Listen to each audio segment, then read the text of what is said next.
നീലഗിരി കുന്നുകളിൽ പൂക്കാലമൊരുക്കി നീലക്കുറിഞ്ഞി പൂത്തുലഞ്ഞു. ഗുളലൂരിന് സമീപമുള്ള Nadukani, ജീൻപൂൾ, മരപ്പാലം, ചീനക്കൊല്ലി, Pooveli, പെരിയശോല, needle rock തുടങ്ങിയ മലനിരകളിലാണ് നീലക്കുറിഞ്ഞിയുടെ നീലവസന്തം.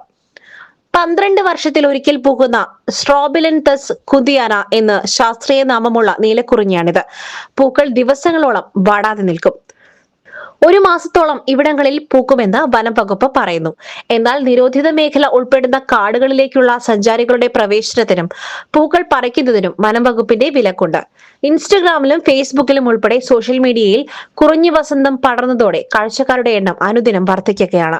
തുടക്കത്തിൽ അങ്ങിങ്ങായി ചെറിയ തോതിൽ കണ്ട പൂക്കൾ തുടർച്ചയായ മഴയോടെ വ്യാപിച്ചു. പശ്ചിമഘട്ടങ്ങളുടെ ഉയർന്ന പ്രദേശങ്ങളായ പുൽമേടുകളിലും ഷോലക്കാടുകളിലും കാണപ്പെടുന്ന ഒരു പുഷ്പിത സസ്യമാണ് നീലക്കുറിഞ്ഞി. വിടർന്നാൽ സാധാരണ 1-2 മാസം ഈ പൂവ് വാടാതെ നിൽക്കും. സംരക്ഷിത സസ്യങ്ങളുടെ പട്ടികയിൽ കേന്ദ്ര സർക്കാർ നീലക്കുറിഞ്ഞിയെ ഉൾപ്പെടുത്തിയിട്ടുണ്ട്. ലോകത്ത് തെക്ക് കിഴക്കൻ ഏഷ്യൻ രാജ്യങ്ങളിൽ മാത്രം കാണപ്പെടുന്ന ഇവ ഏകദേശം 450 ഇനങ്ങളുണ്ട്. ഇവയിൽ 40% ഇന്ത്യയിലാണ് ഉള്ളത്.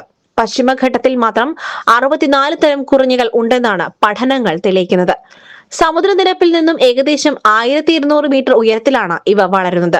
കുറിഞ്ഞി വിഭാഗത്തിൽ 40ഓളം സസ്യ ഇനങ്ങൾ ഉണ്ടെങ്കിലും സ്ട്രോബിലാന്തസ് കുന്തിയാന എന്ന് വിളിക്കുന്ന നീലക്കുറിഞ്ഞിയാണ് ഈ വർഗത്തിലെ റാണി എന്നറിയപ്പെടുന്നത്. സമൃദ്ധവും ഏറ്റവും പ്രശസ്തവും ഇതുതന്നെയാണ്. ലോക പൈതൃക പദവിയിലേക്ക് പശ്ചിമഘട്ടത്തിനെ ഉയർത്തുന്നതിൽ കുറിഞ്ഞികൾ വളരെ ഗണ്യമായ പങ്ക് വഹിച്ചിട്ടുണ്ട്.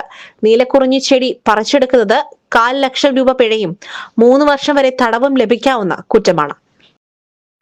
SS Gold, pure gold. SS Group, Nilambur.